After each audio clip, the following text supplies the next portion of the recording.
La guerre de 5 jours. Est-ce que vous êtes au courant de la guerre de 5 jours?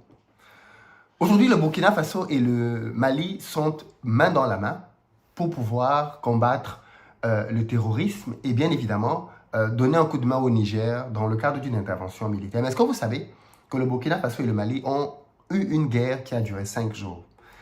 Dans cette vidéo, je vais parler de l'un des aspects très importants de la guerre dont on ne parle pas. Et cet épisode historique m'a été rappelé tout à l'heure par un ambassadeur avec qui je discutais pour le projet Back to Africa. Parce qu'en ce moment, on est en train de confirmer la présence des ambassadeurs qui seront là. Pourquoi j'invite des ambassadeurs pour Back to Africa? Je les invite parce qu'il est important que nos États suivent la dynamique qu'on est en train de créer dans la diaspora, qui consiste à inciter la diaspora à rentrer investir en Afrique. Quand un Libanais, un Chinois vient investir en Afrique, il profite des mesures incitatrices qui existent dans nos pays. Quand quelqu'un de la diaspora vient investir, il prend son argent, il va y créer sa boîte et il se lance.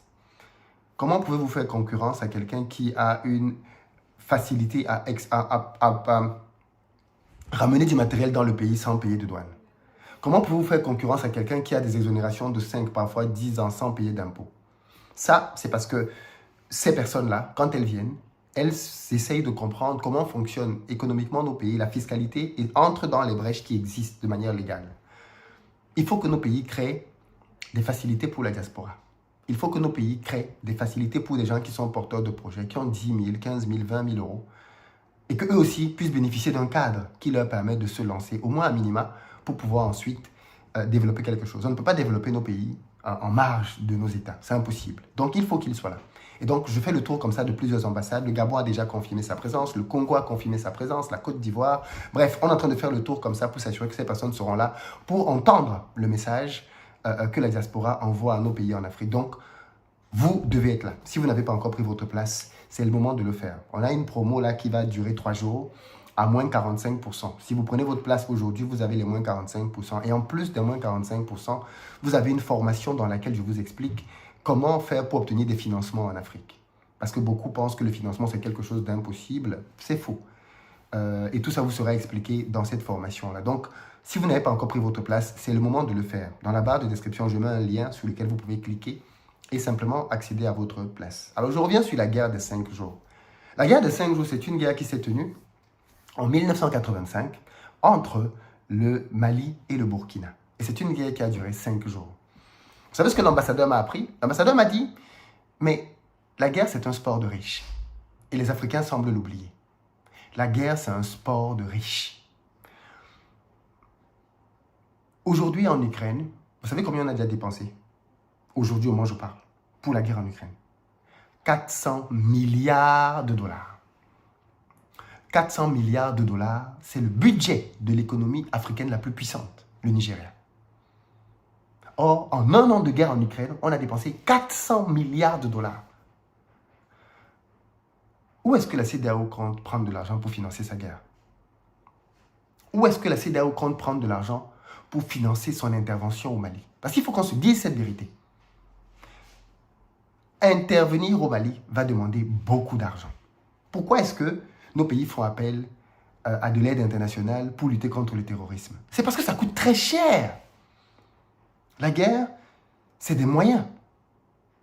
C'est des avions, c'est des drones, c'est des armes de pointe, c'est des missiles, ça coûte une fortune la guerre. Faire la guerre, ça coûte super cher. Parce que aujourd'hui, Boko Haram est au Nigeria, première économie, première puissance africaine. Depuis que Boko Haram est au Nigeria, au Cameroun, mais les budgets de ces pays sont ponctionnés par la défense militaire.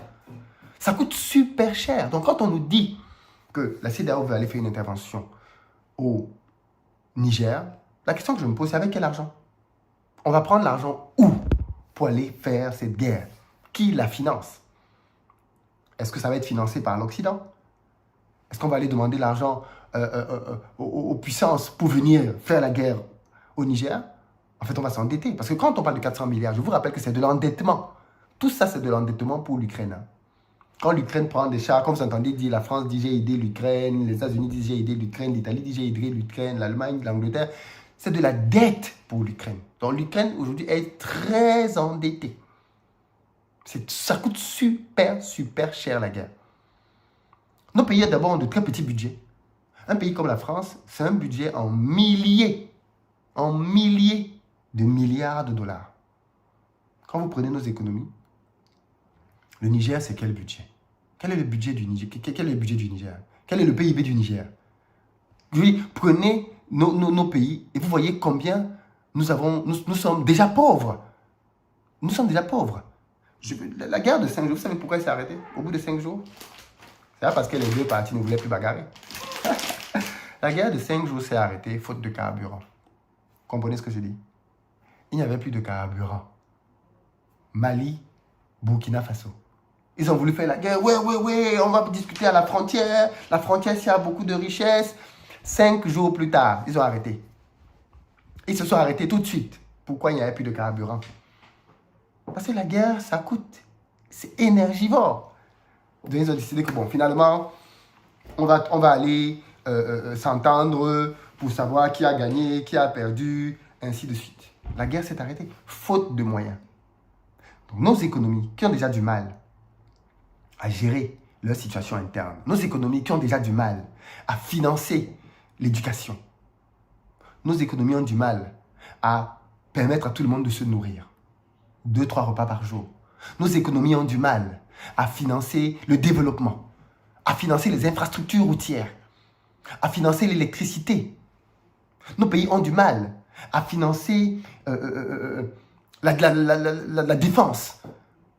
Nos pays ont tellement de mal à financer des choses fondamentales que je me demande où est-ce qu'on veut aller prendre de l'argent maintenant pour aller faire la guerre au Niger. Qui va financer ça? Moi, je pense que nos pays gagneraient à mettre toute leur énergie pour lutter contre la pauvreté.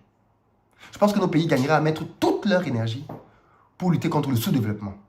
Je pense que nos pays gagneraient à mettre toute leur énergie, toute leur attention pour permettre aux populations d'avoir un mieux-être, de garantir des choses minimum. La santé. Il y a tellement d'endroits dans nos pays dans lesquels il n'y a pas d'hôpitaux. Il y a tellement d'endroits dans nos pays dans lesquels on n'est même pas capable d'exploiter nos propres richesses. Vous réalisez ça? On n'est pas en mesure d'exploiter nos propres richesses dans nos pays. Parce qu'en fait, le Niger, en réalité, si le Niger était un pays sérieux, respectable, ce n'est pas Areva qui devait venir en Afrique et venir faire des explorations. Ça devait être le Niger lui-même qui devait, au travers de ses ingénieurs, détecter dans le pays où est-ce qu'il y a des mines, explorer, extraire, transformer et vendre le produit fini à Areva, Orano. C'est comme ça que ça devrait se faire. On ne devrait pas avoir des sociétés étrangères qui viennent dans nos pays pour dire qu'elles vont faire... Parce que même pour détecter où sont les richesses africaines, ce sont des pays extérieurs qui viennent avec le matériel pour détecter. Parce qu'aujourd'hui, on ne sait même pas tout ce qu'il y a dans le sous-sol africain. Tous les jours, on découvre. On vient de découvrir au Sénégal les gisements de pétrole. On vient de découvrir en Côte d'Ivoire. On vient de découvrir au Cameroun, au Congo. Chaque année, on découvre.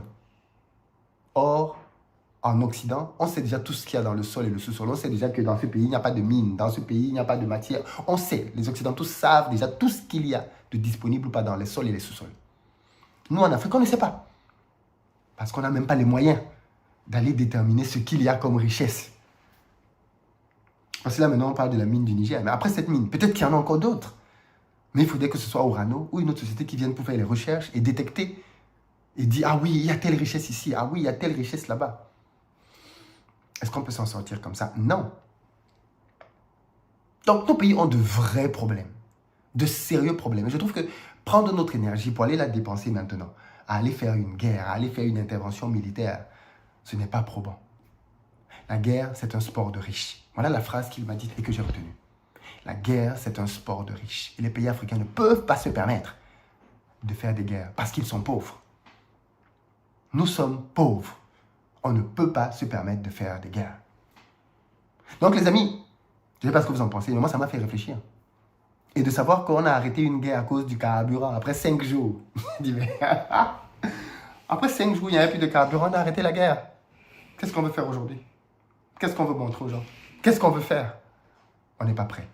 Donc vraiment, mettons notre énergie pour mettre la pression sur les autorités militaires qu'il y a au pouvoir au Niger, pour qu'elles établissent les conditions d'une transition et qu'on en arrive à une élection dans je ne sais pas combien de temps, Ça, c'est ce qu'on peut obtenir d'eux. Mais dire qu'on va venir mettre les pistolets sur eux, faire la menace militaire, nos pays ont tellement de sujets beaucoup plus urgents, tellement de sujets beaucoup plus importants que de venir mettre leur énergie à faire de la guerre. On n'en a pas les moyens. On voit combien ça coûte, n'est-ce pas, en Ukraine. On voit combien coûte la guerre. Et puis surtout, une guerre. On sait quand elle commence, on ne sait pas quand elle se termine. Je me rappelle encore de Bruno Le Maire, ministre des Finances, qui nous expliquait qu'on allait mettre l'économie russe à terre en quelques semaines avec les mesures qu'on allait donner. On nous disait qu'on allait mettre le Mali à terre avec les mesures qu'on a prises contre eux. Le temps a passé. La Russie fait des exploits économiques. Le Mali et là, ils s'en sortent. Et la guerre continue. Donc les amis, je ne sais pas ce que vous en pensez, mais la guerre est un sport de riches.